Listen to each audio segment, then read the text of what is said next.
तो हेलो बच्चों, आज हम लोग सॉल्व करने वाले हैं क्लास 9 का जैक बोर्ड द्वारा जारी किया गया मॉडल पेपर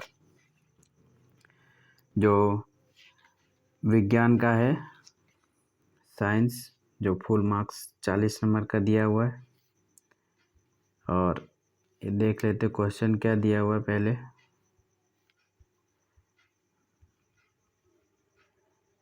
ये लिखा हुआ है कि निम्न में से किन राशियों का एसआई मात्रक समान होता है, मतलब किस राशि का एसआई मात्रक समान होता है, इसको देखेंगे। तो सबसे पहला ऑप्शन लिखा हुआ मेरा चाल, ठीक है। चाल यानी कि स्पीड जो होता है, और ये स्पीड बराबर यानी कि स्पीड बराबर जो होता है, ठीक है, ये हो जाता है डिस्टेंस बाय टाइम।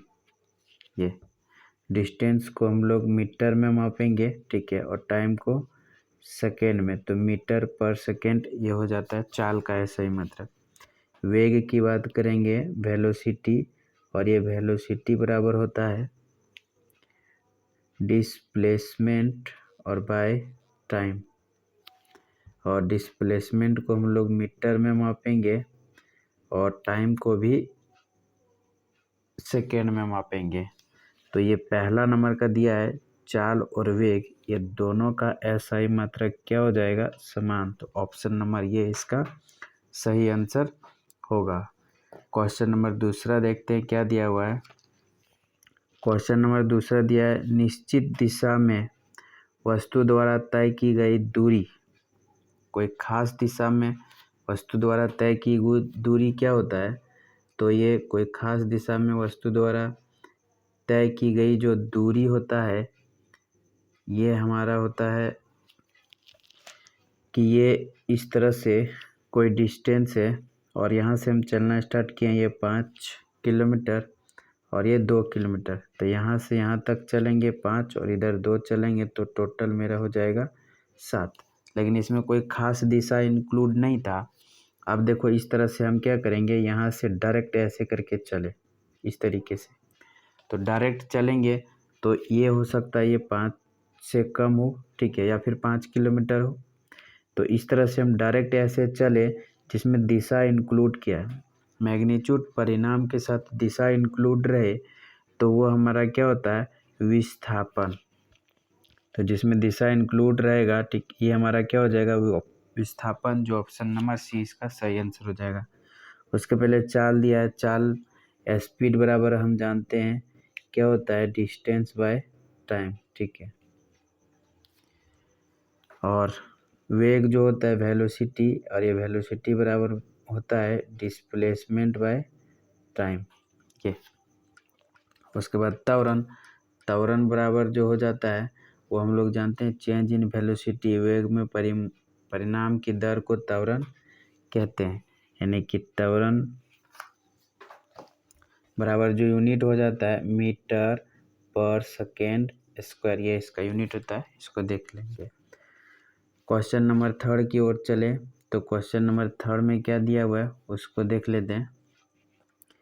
लिखा वेग का एसआई मात्रक होता है, ठीक है। वेग यानी कि वेलोसिटी पूछा है, ठीक है। तो वेलोसिटी का एसआई मात्रक जो होता है वो ये होता है, वेलोसिटी बराबर डिस्प्लेसमेंट बाय टाइम। और डिस्प्लेसमेंट बाय टाइम, डिस्प्लेसमेंट जो होता है उसको मीटर में मापते हैं और टाइम को सेकेंड में। तो मीटर पर सेकेंड, जो ऑप्शन नंबर डी हमारा सही आंसर हो जाएगा। किलोमीटर पर सेकेंड नहीं होगा, किलोमीटर पर घंटा, ये बड़ा यूनिट होता है।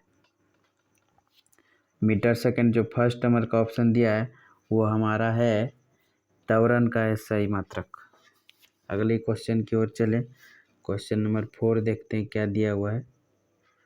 तो ये क्वेश्चन नंबर 4 लिखा हुआ है कि स्वचालित वाहनों में एक यंत्र लगा होता है जो उसके द्वारा तय की दूरी को प्रदर्शित करता है। इस यंत्र को कहते हैं।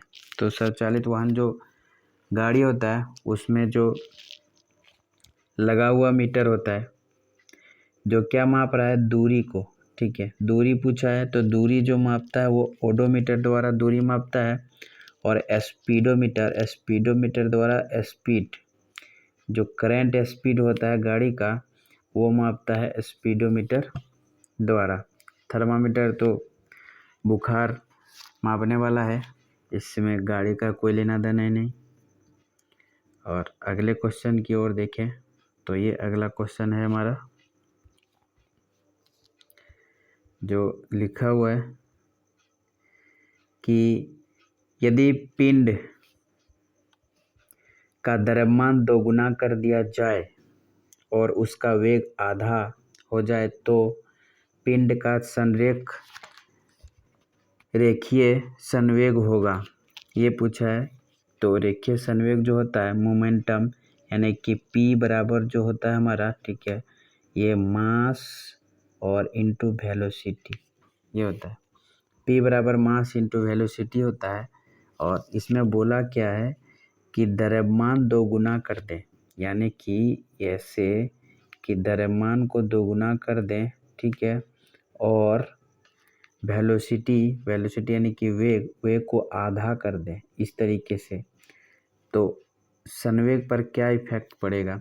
तो 2 से 2 कटेगा तो ले दे करके कितना हो जाएगा 1, मतलब कोई भी इफेक्ट नहीं पड़ेगा, वही रहेगा, यानी कि ऑप्शन नंबर बी जो है ये हमारा सही ऑप्शन होगा। अगला क्वेश्चन की ओर देखें तो ये क्वेश्चन में है, पूछा है कि यदि दो वस्तु ए और बी के द्रव्यमान क्रमशः 6 केजी दिए हुए हैं और एक दिया है 34 केजी, इस तरह से दिया हुआ है। और इसमें से पूछा है कि ए का जड़त्व, ऑप्शन नंबर ए का जड़त्व बी के जड़त्व से अधिक होगा। ए का जो जड़त्व होगा ये बी से अधिक होगा, ऐसा कभी भी नहीं होगा। जड़त्व का नियम जो होता है न्यूटन के फर्स्ट लॉ भी उसको कहते हैं जड़त्व के नियम, और जड़त्व का नियम ये द्रव्यमान पर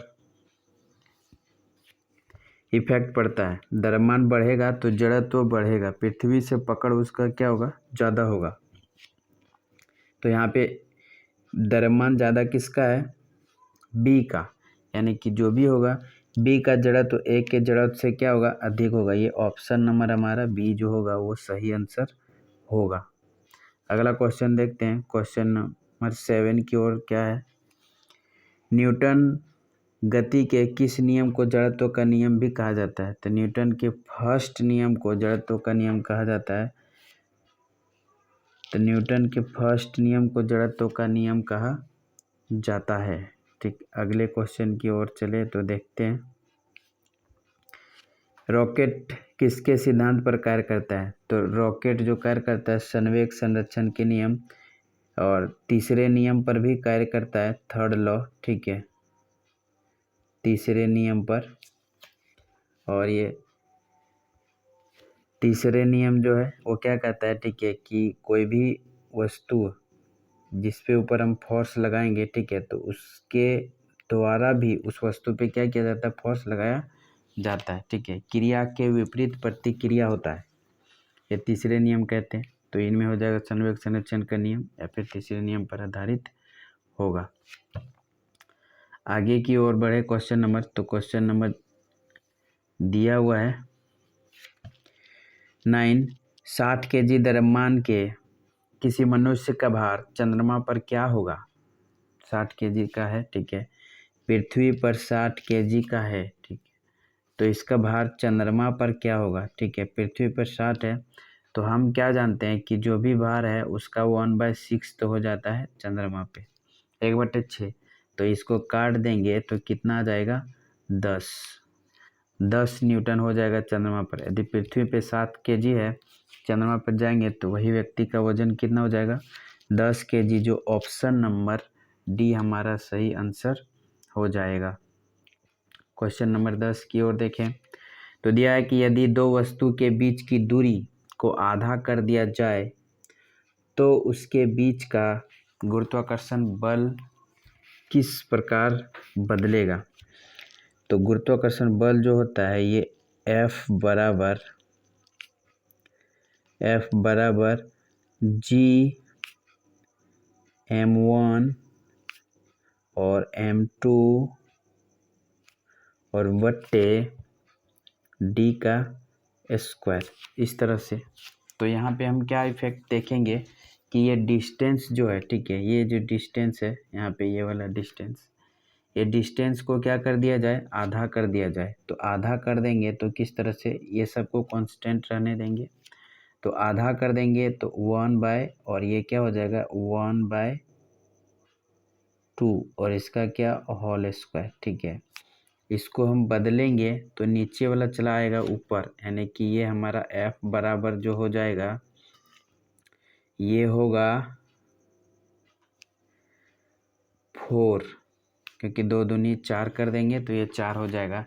यदि हम क्या करेंगे, डिस्टेंस को आधा करेंगे, यहीं पे ज़रा सा सोच के देखें हम, तो क्या होगा कि यदि किसी भी वस्तु का डिस्टेंस ये इसके डायरेक्टली प्रोपोर्शनल नहीं है, ये इन्वर्सली प्रोपोर्शनल है, इस तरीके से।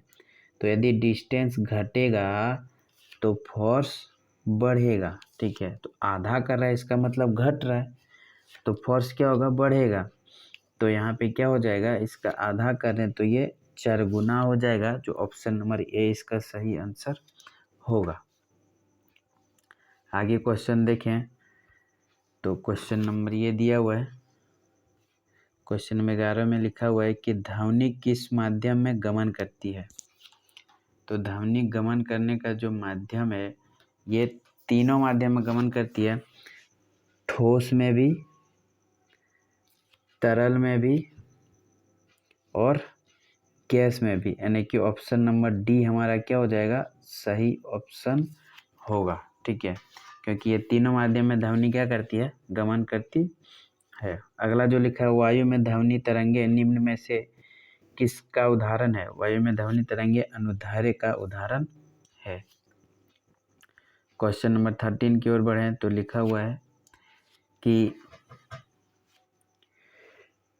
मानव श्रवण की श्रवप्राश की ऊपरी आवृत्ति होती है, ठीक है, ऊपरी आवृत्ति लगभग होती है। तो हम जानते हैं कि मानव श्रव जो होता है वो होता है 20 हर्ट्ज से, ठीक है, 20,000 हर्ट्ज तक, ठीक है, ये होता है 20,000 हर्ट्ज एग्जैक्ट हर्ट्ज तक होता है। तो यहाँ पे ऊपरी सीमा पूछा, ऊपरी सीमा 20,000 हो जाएगा, जो ऑप्शन नंबर हमारा बी इसका सही आंसर होगा, 20,000।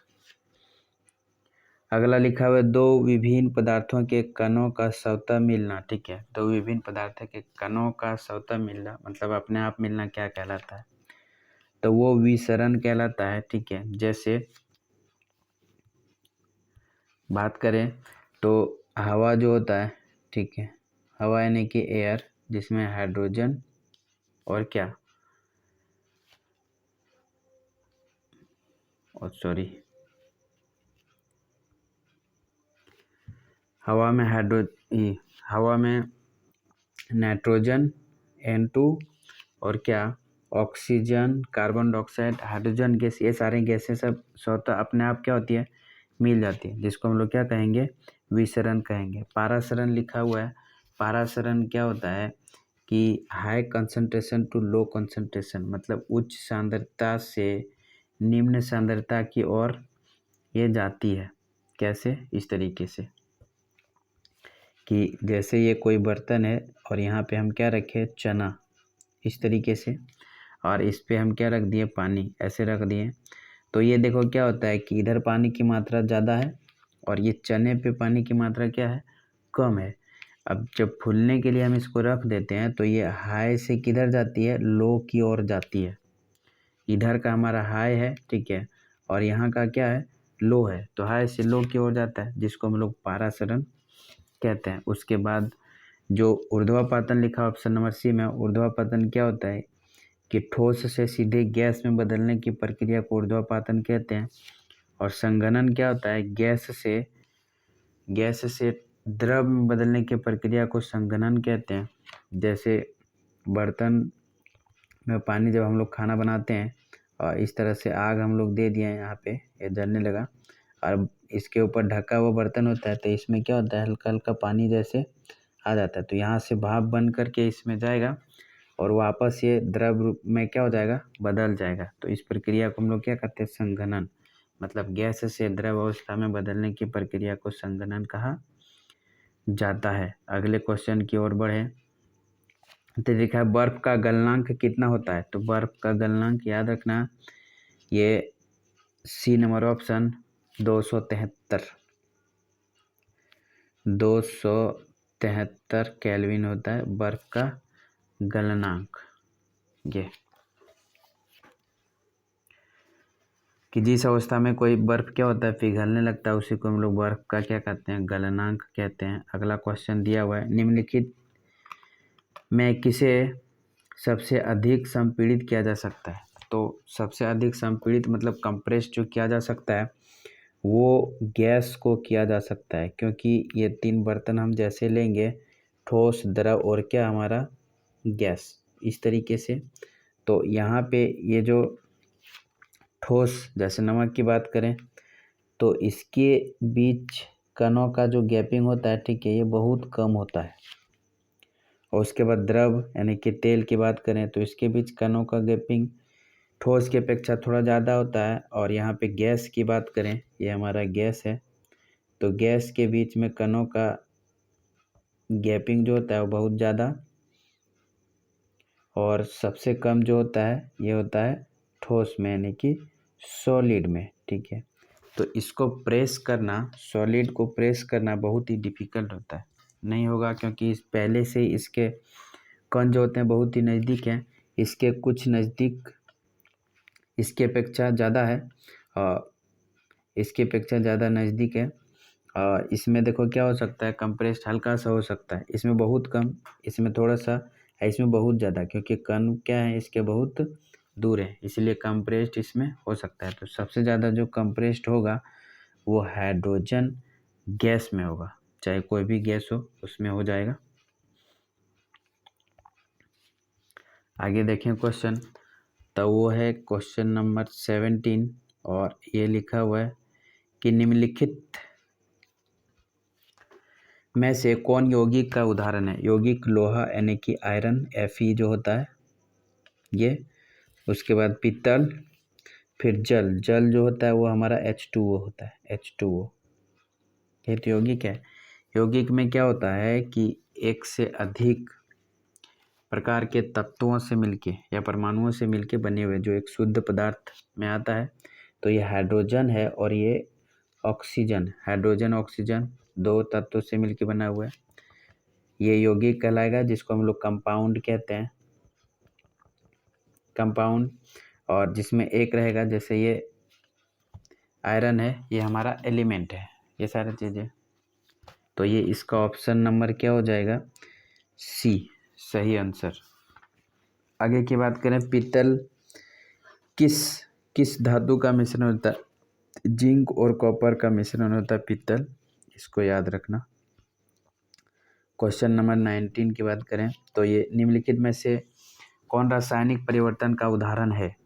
रासायनिक परिवर्तन, जल का बर्फ में बदलना, ठीक, जल का बर्फ में बदलेगा, वापस बर्फ से फिर जल प्राप्त कर लेंगे, तो ये रासायनिक परिवर्तन नहीं हो जाएगा, ये भौतिक परिवर्तन होगा। इसमें ऑप्शन नंबर बी हो जाएगा, भोजन का पचना, पच जाने के बाद वापस से हम भोजन प्राप्त नहीं कर सकते हैं। मोमबत्ती का पिघलना, ये दोनों तरह का परिवर्तन होता है, लेकिन ध्यान देना इस बात पे, ठीक है, कि मोमबत्ती जो है यहाँ पे ये किस तरह से है, ऐसे करके मोमबत्ती जो लगा हुआ है और ये पिघल रहा है इस तरह से, ठीक है, ये हमारा क्या होता है, भौतिक परिवर्तन। लेकिन ये जो इसमें लगा हुआ रस्सी जो होता है, ठीक है, वो जो जलता है वो हो जाता है रासायनिक परिवर्तन। तो दोनों तरह का है, ध्यान देना, मोमबत्ती का पिघलना भौतिक, लेकिन जलना रासायनिक परिवर्तन होता है। यहाँ पे जो हमारा ऑप्शन नंबर बी हो जाएगा सही आंसर। अगले क्वेश्चन की ओर बढ़ें, सोडियम ऑक्साइड का रासायनिक सूत्र होता है, सोडियम ऑक्साइड, सोडियम ये Na, ये हो जाएगा सोडियम, ठीक है, और ऑक्साइड यानी कि O। सोडियम की बात करें, परमाणु संख्या ये 11 होता है, ठीक है, तो इसकी संयोजकता हो जाएगा आयन, वो कितना होगा 1। और इसकी बात करें ऑक्सीजन की तो ये 2 और ये क्रॉस मल्टीप्लाई कर देंगे हम लोग ऐसे, तो ये हो जाएगा Na2 और ये O, जो ऑप्शन नंबर ठीक है बी हमारा सही आंसर हो जाएगा। अगले क्वेश्चन की ओर बढ़े तो क्वेश्चन नंबर 21 में दिया हुआ है कि 36 ग्राम जल के कितने मोल मौजूद होते हैं। ठीक है, तो हम क्या जानते हैं जल में, यानी कि जल जो होता है ये H2O, जिसमें से ये हाइड्रोजन की बात करें तो कितना हो जाएगा, परमाणु संख्या परमाणु द्रव्यमान इसका हाइड्रोजन का 1 होता है, चूँकि यहाँ पे 2 हाइड्रोजन इसलिए 2, और प्लस ऑक्सीजन का 16 होता है। ऑक्सीजन का 16 होता है, जब जोड़ देंगे तो ये 2 और प्लस कितना 16, ठीक है, हो जाएगा हमारा 18 यानी कि 18। ठीक है, और ये ग्राम होता है। अब चूंकि यहाँ पे हम क्या जानेंगे कि 1 मोल बराबर, ठीक है, कितना होता है, जल का 1 मोल बराबर 18 ग्राम। ठीक है, या फिर इसको ऐसे भी बोल सकते हैं कि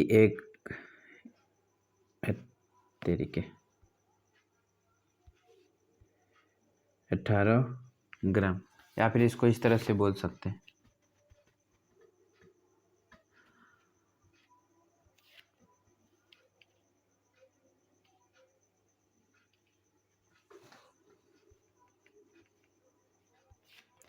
कि 18 ग्राम जल बराबर, ठीक है, 1 मोल होता है, 1 मोल बराबर, ठीक है, वो गाद्रो नंबर के क्या होता है बराबर होता है। ठीक है, तो यहाँ पे हम मेरा कितना ग्राम है 36 ग्राम दिया है। ठीक है, तो 36 ग्राम जो हो जाएगा ये कितने 2 मोल के बराबर हो जाएगा। ठीक है, ये हो जाएगा आंसर, ऑप्शन नंबर बी इसका सही आंसर होगा। आगे देखते हैं क्वेश्चन नंबर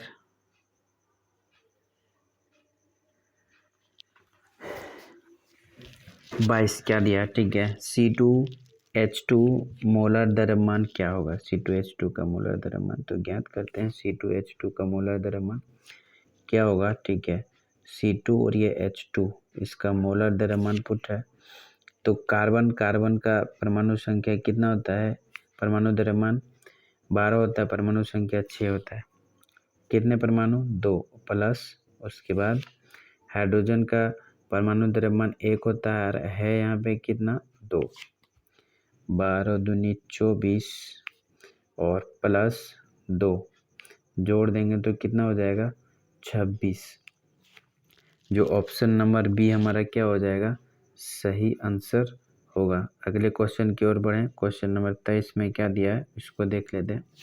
लिखा इलेक्ट्रॉन की खोज किसने की। ठीक है, तो इलेक्ट्रॉन की खोज करने वाला जो व्यक्ति था, ठीक है, J.J. थॉमसन।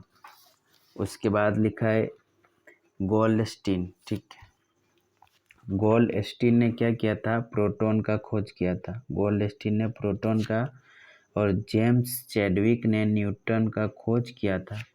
और यहाँ पे लिखा हुआ रदरफोर्ड। ठीक है, रदरफोर्ड जो क्या किया था कि प्रोटॉन का नाम दिया था रदरफोर्ड ने, नाम दिया था रदरफोर्ड ने, लेकिन खोज जो करने वाला व्यक्ति था वो था गोल्डस्टीन, ये था। अगले क्वेश्चन की ओर बढ़ें तो ये है क्वेश्चन नंबर 24, जो लिखा हुआ है कि एक तत्व में 11 इलेक्ट्रॉन है तथा 12 न्यूट्रॉन है, उस तत्व का परमाणु संख्या क्या होगा। 11 इलेक्ट्रॉन और 12 न्यूट्रॉन की बात कर रहा है। ठीक है, तो हम बात करते हैं, ये परमाणु संख्या देखो क्या होता है, सोडियम का 11, ठीक है, और परमाणु संख्या द्रव्यमान की बात करें तो 23 होता है। अब यहाँ पे न्यूट्रॉन निकालने का जो तरीका होता है, ये द्रव्यमान जो है इसमें से क्या करते हैं, इलेक्ट्रॉन की संख्या माइनस करते हैं, तो कितना निकलता है 12। और ये 12 दिया हुआ है, इलेक्ट्रॉन की संख्या 11 दिया है, तो इसमें इतना सोचने की ज़रूरत नहीं है। इलेक्ट्रॉन की संख्या जो हो जाएगा वही हमारा प्रोटॉन की संख्या यानी कि परमाणु संख्या हो जाएगा, और ये हो जाएगा फर्स्ट नंबर, और वो परमाणु क्या होगा, सोडियम होगा। आगे देखते हैं क्वेश्चन नंबर 25 में क्या दिया हुआ है कि किसी तत्व के समान समस्थानिक में निम्न में से कौन और परमाणु का समान नहीं होंगे। ठीक है, तो ये परमाणु का समान क्या नहीं होगा, न्यूट्रॉन। न्यूट्रॉन समान नहीं होगा, कि समान हो जाएगा समस्थानिक में। अगले क्वेश्चन की ओर बात करें तो निम्न में से कौन एक कोशिकीय जीव के उदाहरण है। कोशिकीय जीव के उदाहरण अमीबा है। ठीक है, और फिर पैरामीशियम हो जाता है, पैरामीशियम,